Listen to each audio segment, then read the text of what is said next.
صباح الخير يا جماعة، كيف حالكم؟ إن شاء الله تكونوا بخير. اليوم يوم إجازتي، اليوم أجمل يوم عندي. شوفوا الجو كيف هادئة، حتى العصافير تحسها مبسوطة.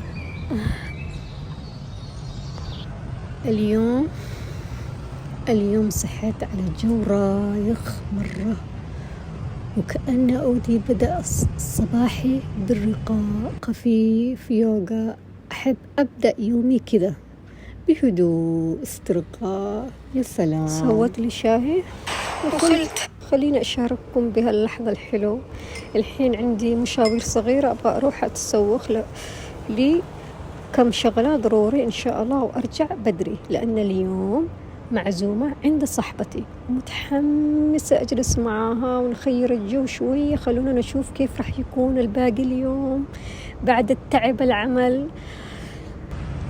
محمسة يا جماعة، أنا مرة محمسة. الآن طالعة على السوق، الحين طالعة السوق، وإن شاء الله إن شاء الله إن شاء الله تكونوا استمتعتوا بيومي قد ما أنا استمتعت، وأنا أشارككم لحظاتي بإذن الله الجاية أحلى، وكل فلوق نعيش سوا يكون مليانة دفاء وبسيطة. شوفوا شنطتي مكتوب عليها سمايلي، تحسونها تقول لي ابتسمي حتى ولو ما في السبب. يمكن التفاصيل الصغيرة زي هذه هي اللي تخلينا أمشي بها. الآن مثل ما أنتم شايفين طالعة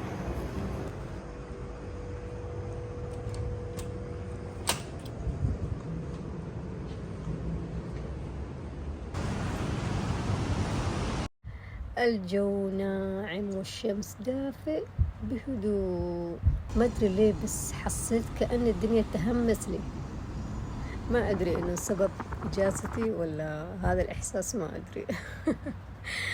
صراحة يعني وقت الإجازة يعني بجد لما واحد يشتغل يحس إنه وقت الإجازة إنه إجازة، يحس إنه السعادة يا جماعة، والله يحس السعادة.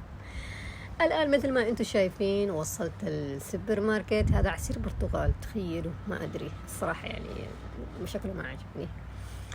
الآن بتسوق وإن شاء الله راح أرجع لكم. الآن بعد ما تسوقت الآن راجع البيت، وراح أتغدى وأضبط نفسي وأجهز نفسي.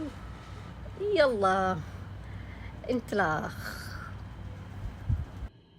الصراحة يا جماعة ما لحقت إني أسجل وأوريكم لأن كنا مشغولين. يعني الصراحة يعني كان العزيمة كان حلو، صراحة كان جو مرة حلو. تعشينا وأكلنا آيس كريم عادة مع بعض، أكلنا آيس كريم مانجو. إيش رأيكم؟